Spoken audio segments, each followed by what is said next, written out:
priest had to listen to them, comfort them, to give them news from their homeland, and treat them. I've studied them, and I can say now that I know them. Sometimes I call them the prisoners of the sea, and for me, they are great seamen.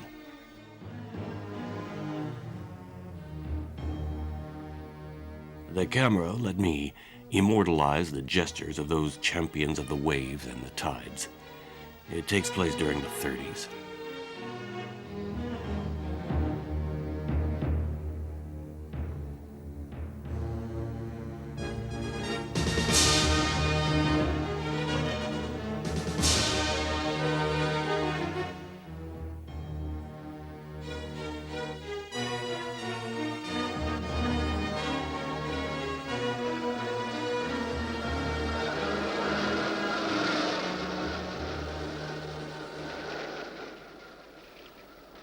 Between the two wars, the boats sailed back to Newfoundland. Very few have an engine.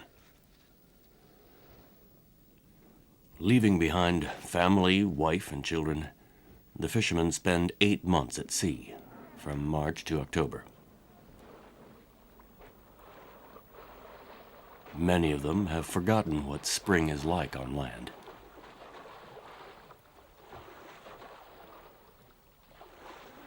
The fishermen spend 7 or 8 hours a day throwing out lines spiked with thousands of hooks.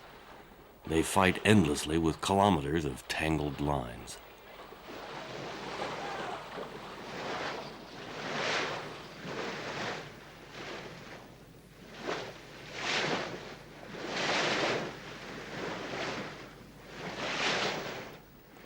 The lines have to be dropped at sunset, when others are at home with friends and family, sitting in front of a fireplace.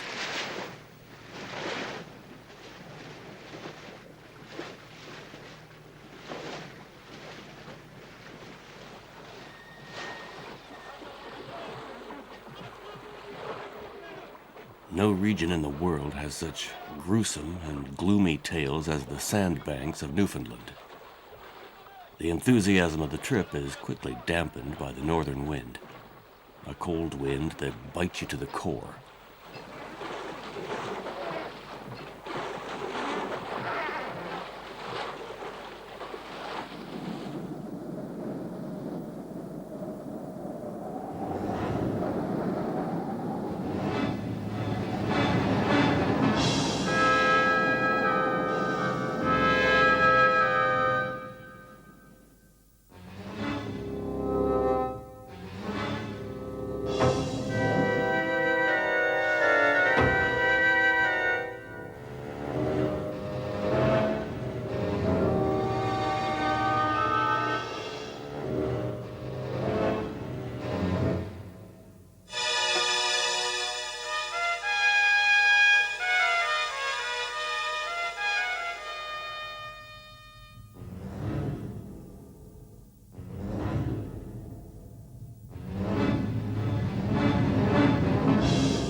What would we see if we could explore the mysterious abyss below the boats?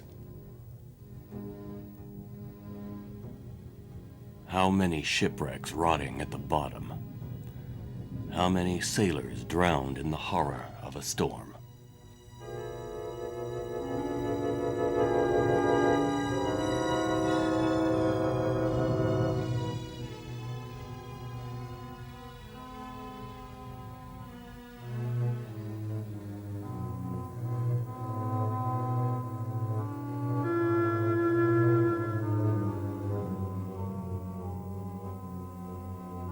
The men suffer for hours on the small canoes, rowing against the elements. These canoes cover over 45 kilometers every time they go out, except when they meet with their greatest fear.